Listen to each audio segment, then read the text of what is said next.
Hello and welcome back to my channel. I have been reading No Longer Human by Osamu Dazai. I'm going to read a little bit from it. I had bit by bit arrived at a knowledge of the real nature of what is called the world. Having said that, I must now admit that I was still afraid of human beings, and before I could meet even the customers in the bar, I had to fortify myself by gulping down a glass of liquor.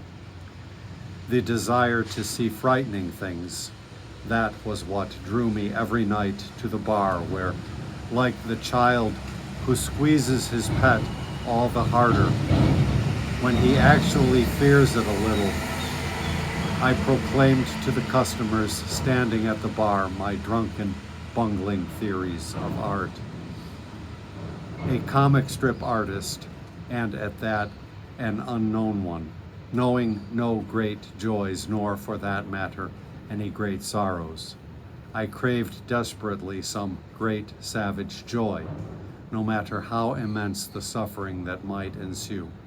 But my only actual pleasure was to engage in meaningless chatter with the customers and to drink their liquor. So I believe the book is a pretty straightforward memoir. I heard about it first on BookTube. Well, actually, before that, I read about it in Chu Miaojin's, one of her books, which I read, I think, last year. He was an influence upon her. He committed suicide before age 40. And so, for me, coming at it from my current perspective, it reads as very much a young person's book. I vaguely recall when I was young, I had sentiments of not fitting in with society, that kind of thing. But one was always having to go to work and put oneself into close quarters with multitudes of other peoples. And so the pressures of not fitting in may well have seemed acute. I don't know how much my experience was akin to his. He wound up playing the clown and felt like he was enacting sort of a fake or an artificial mean or existence,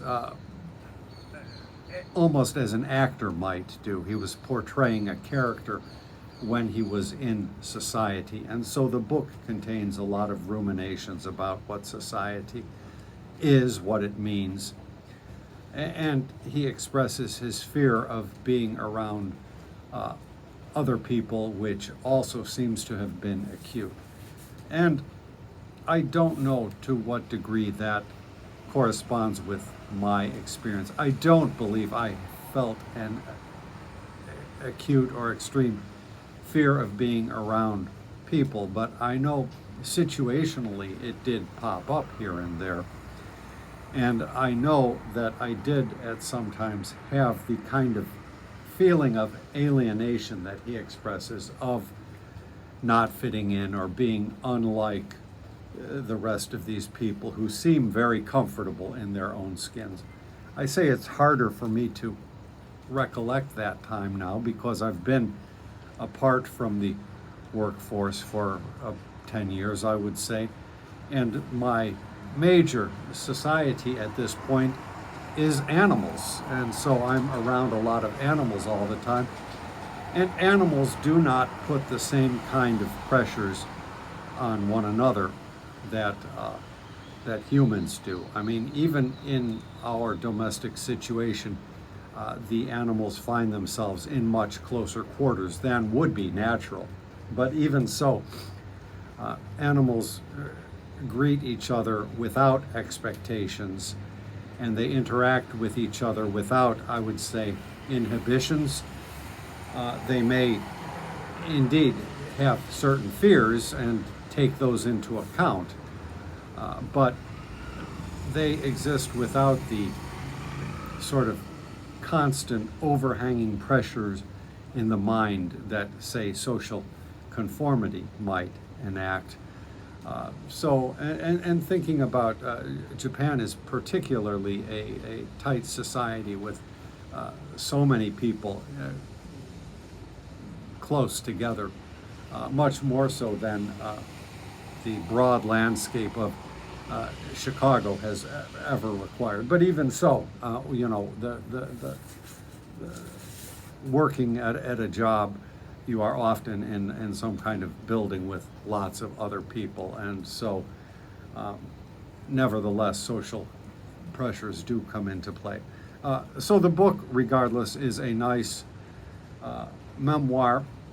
I'm